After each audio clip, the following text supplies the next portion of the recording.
back, the tragic suicide of actress Jiah Khan has thrown up some disturbing questions this week on just what constitutes abetment to suicide. Jiah's boyfriend Suraj has been arrested after Jiah's mother claimed that a letter written by her daughter shows the extent of her depressed and abusive relationship with him. The question is that enough to convict him? जिया के jaw पर एक Bruce देखा था, वो hang किया है तो कपड़ा जाएगा तो ब्राउन तो आ जाए। जहाँ तक मैं सूरज को जानती हूँ वो इस टाइप का नहीं है। आप दुनिया में किसी से भी आप पूछ सकते हैं। पूरी तरह साबित हो रहा था कि उसको किसी ने मारा है। A tell-all letter, then allegations and counter-allegations, which have led to the arrest of actor Aditya Pancholi's son Suraj, charged for abetting his girlfriend and actor Jiah Khan's suicide. The undated letter explains Jiah's unrequited love, but it gets more serious as Jiah writes of torture, abuse, rape and an abortion. Though the letter doesn't name Suraj, the police claim the evidence is sufficient. It was her own emotional weakness that led her to this, basically, and of what I hear, a love affair going wrong, which again no man is worth giving your life, and you cannot blame that man also, because I'm sure he did not want her to do this either. Right. Love affairs go wrong, engagements break, divorces happen, but life goes on. Yeah. Let us assume that the reference is to Suraj, but still that is not sufficient, because on the day when the suicide was committed, whether the person was driven, the instigation was such, you have to look at all these factors, and merely on the basis of the letter to arrest a person is an act of harakiri. Legal experts say there's a very thin line which defines when exactly a person can be booked for abetment of suicide. For that, there has to be evidence to show that the instigation has a direct correlation to the act of suicide.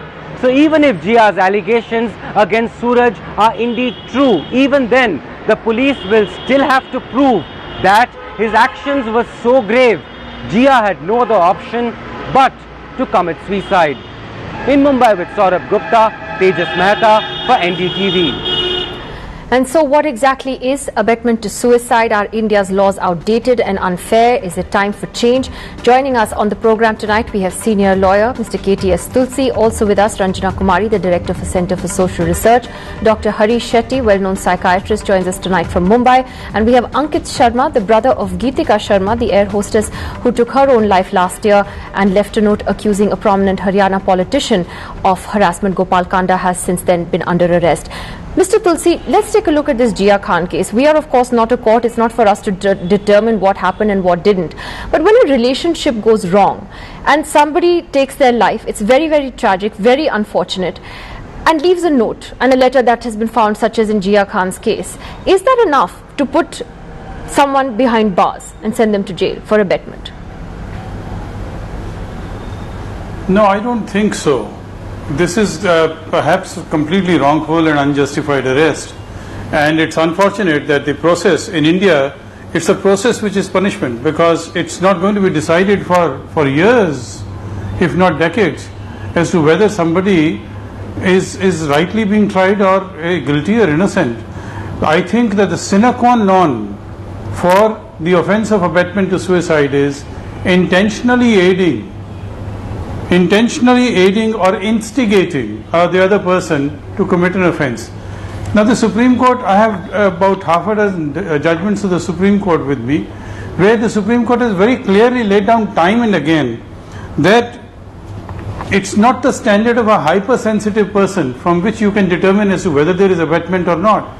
You must see that a person who is unable to deal with ordinary petulance of life, that will not make everybody else responsible, notwithstanding what may have been stated in the suicide note, because the law realizes that suicide is invariably by a handiwork of a person not of a sound mind.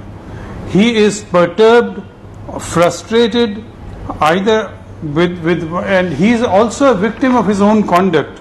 So do you feel then, sir, the law today has so many loopholes? Frustrated. Because even in the past there have been similar cases. I'll take this to Ranjana Kumari, where this hasn't held up in a court of law, and the Supreme Court, as Mr. Tulsi was saying, has said that to prosecute a person for abetment, the prosecution has to prove that the accused had an intention and a knowledge that a specific act would have triggered a suicidal tendency. When a relationship goes wrong, what do you do then? I mean, how do you determine? It may have been a terrible relationship. Maybe what Jiah has written was the truth, and it was a horrible, abusive relationship. But then, should the boyfriend go behind bars for that?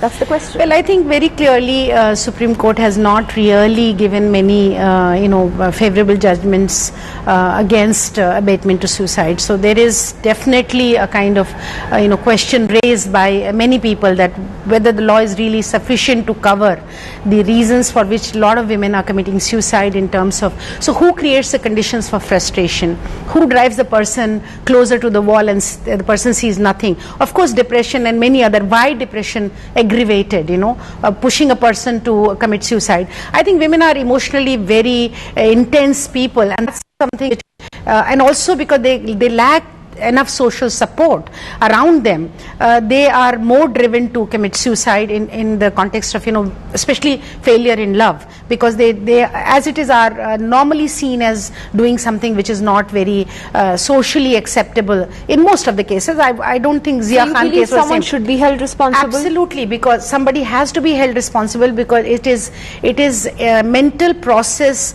where intentionally somebody is creating conditions to people have bad relationships. Else. People have bad relationships and break up. Well, certainly, but not that everybody has bad relationship and commits suicide. We are talking about people who commit suicide. But that means, but doesn't that mean the person is intrinsically a very disturbed person if they take their own life? Well, certainly. Can you blame the person who broke up with them for it? No, but what caused that disturbance? You could be disturbed. But no, if you're going to the extreme step of taking your own life, doesn't it mean you're intrinsically depressed? Certainly, that's the whole thing, that people can be very, very seriously disturbed, but will not take their life unless there are people who already have some kind of a problem which is so intense, and which is so which has, and that is why it is called mental process intentionally inflicted on a person. So this is a mental process. Love is totally, one can't really define and reconstruct it, but then no one will break up it with is a mental process. Let me get Dr. Harish Shetty, because he's the professional psychiatrist here. Dr. Shetty,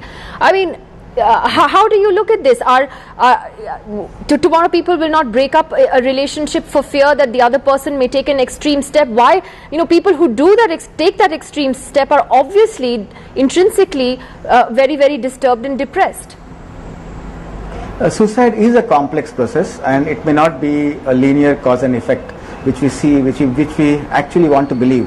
But what is more important is, anybody can get depressed, anybody can get sad, anybody may feel like attempting suicide, but it's important for the spouse or the lover or the boy or the girl or the parents to identify the signs early and seek help.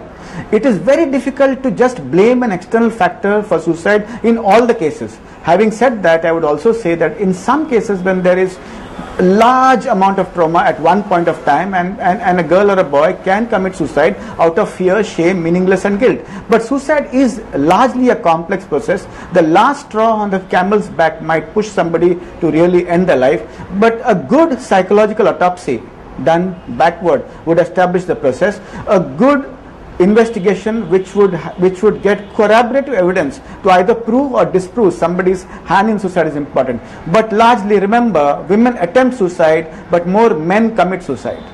Well, that's very interesting. That's something I didn't know. I want to ask Ankit, and I know, Ankit, this is particularly personal and difficult for you, but do you also believe, like Ranjana says, that you need to hold people accountable if someone takes their own life, that there is usually a trigger factor, even if they were intrinsically depressed?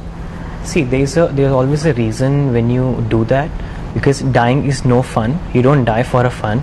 If you it's like a last moment of your life. When you pinpoint someone in your letter, that means that he's the only particular reason for your extreme step.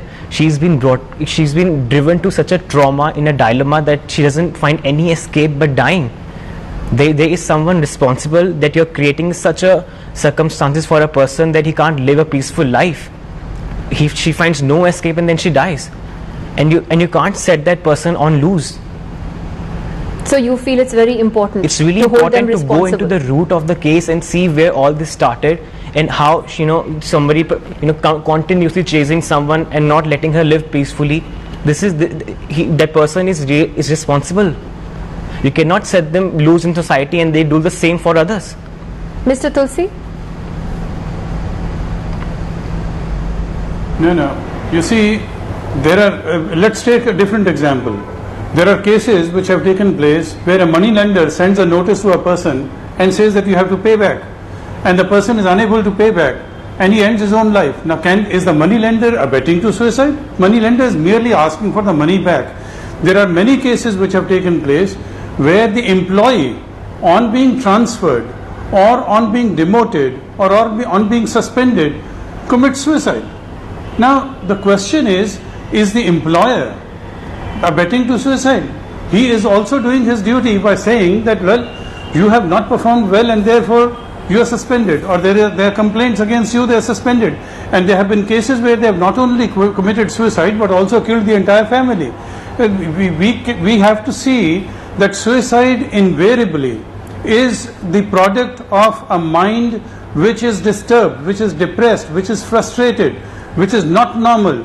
And many a times, most of these persons are victims of their own frustration, not somebody else. They are unable to deal with their frustrations. But Mr. Tulsi, wouldn't you concede, as Ankit says, that there can also be another person who drives, who causes a trigger, who puts you in a position where you feel suffocated, that you have no other option but to take this extreme step? What do you do in a case like that? We need to know the cause of a root frustration. Yeah. That's exactly what the argument was when a money lender sent a notice for recovery of money. No, but he says that he was put in a position in which he couldn't pay, and therefore ended his own life. Now, is the money lender responsible for the death? Yeah, no, I think we are arguing two different things in two different situations. Context is very different, and that is why when more men commit suicide, it is because of economic reasons. Their indebtedness is one of the very major reasons, and you know how many farmers have committed suicide because of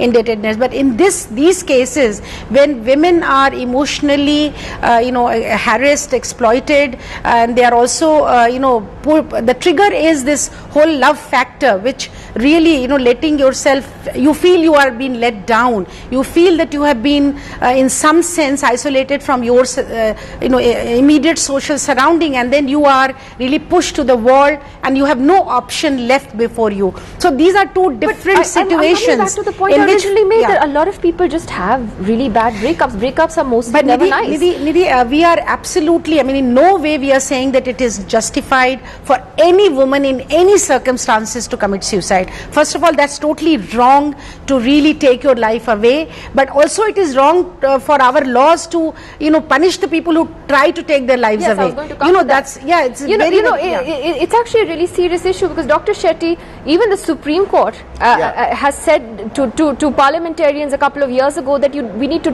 do away with the criminalization of attempt to suicide. Here, if you attempt suicide, you can either succeed and die, or you can go to jail for a year and face a fine. It's absurd. And if you succeed, you are free. So I think what is important is that we need to make a case-to-case distinction. In a suicide note, a person generally writes the name of the person whom he or she loves the most. The anger against the person whom you love the most is always very intense. You can't generalize that if every woman commits suicide in a love affair, you need to arrest a man. It's not about the root cause. When you have malaria, you don't chase the mosquito. You treat the malaria, which is very important. The message in such cases is that educate girls and boys to share their frustrations early with their family, friends, and a counselor or a teacher, and see that they seek help. But that is very important. Section 309 of IPC should be repealed. Attempting suicide is an accident of the mind. Do you punish somebody who slips from the bike? Do you punish somebody who has an accident on the road when he's hit by a car? You don't. It is an accident of the mind. Suicide is a mental health process. We need to create awareness about suicide with all sections of the society so that people reach help early. I remember a small case. A man was about to jump into a lake in Bombay, and he got a helpline number, and he spoke to me on the helpline because his moneylender, as the lawyer said, was asking for his money, and he had every right to ask for his money. When he spoke to me on the phone, what I did was I taught him how to speak to the money lender, how to be honest to him, and how to pay the money slowly across an extended period of time. I also spoke to the money lender and intervened, and I said that this man is in trouble. He's agreeing to pay you the money, but he'll pay it slowly. The point is, let us all be aware of frustrations, depression, sadness and mental illness, and save as many lives as we can. I think that's a really, really important point you made, and I want to take that to Ankit, that, you know, if in families, if we had those support systems in families today, where at least people who were going through something, especially young women, were able to talk to their families and tell them that, look, I'm going through this, it would help. I'm sure in your sister's case too, if she had come to you earlier, you would have done whatever you could. Exactly. It must be so she frustrating. would have, discussed things with me, but I don't know for what reason she was so traumatized and so scared that she couldn't come out, that she was being chased by such, such powerful men. She must be scared that if she, disclose, then they might affect us. And she's continuously mentioning in the note that I'm scared for my family, they have sabotaged my family, So it's kind of a dilemma that she was into, and at least as doctor has said, that you cannot punish a mosquito if you die with the malaria, but you can at least stop the growth of those mosquitoes. At least you can, save society from them. No, certainly I think abatement to suicide has to be definitely punished. People responsible will have to be held accountable, and they must be punished for what they have done to a woman. But at the same time, I think the whole attempt to suicide will have to really be repealed. We cannot afford to punish the person who has gone through mental agony, trauma, frustration, all kinds of depression. I think that needs treatment, that doesn't need punishment. So that's what I would suggest, that in any case we should immediately repeal that attempt to suicide. But in these cases where men take women for granted, and women, because of the social condition that we live in, really give in to those kind of situations where they fail in love, or they are not able to get the adequate response or the kind of response, and they really leave written notes about people who are really frustrating them to the extent that they have to commit suicide, must be punished. All right. Well, it is a very divisive and a very deep, complex debate, actually, one that doesn't have answers, I'm afraid, either in black and white. Thank you, though, to all of you very much for joining us. Thank you, Ankit, and coming and talking about this today. I know it wasn't easy for you. That's it on the program this evening. We'll see you again tomorrow night.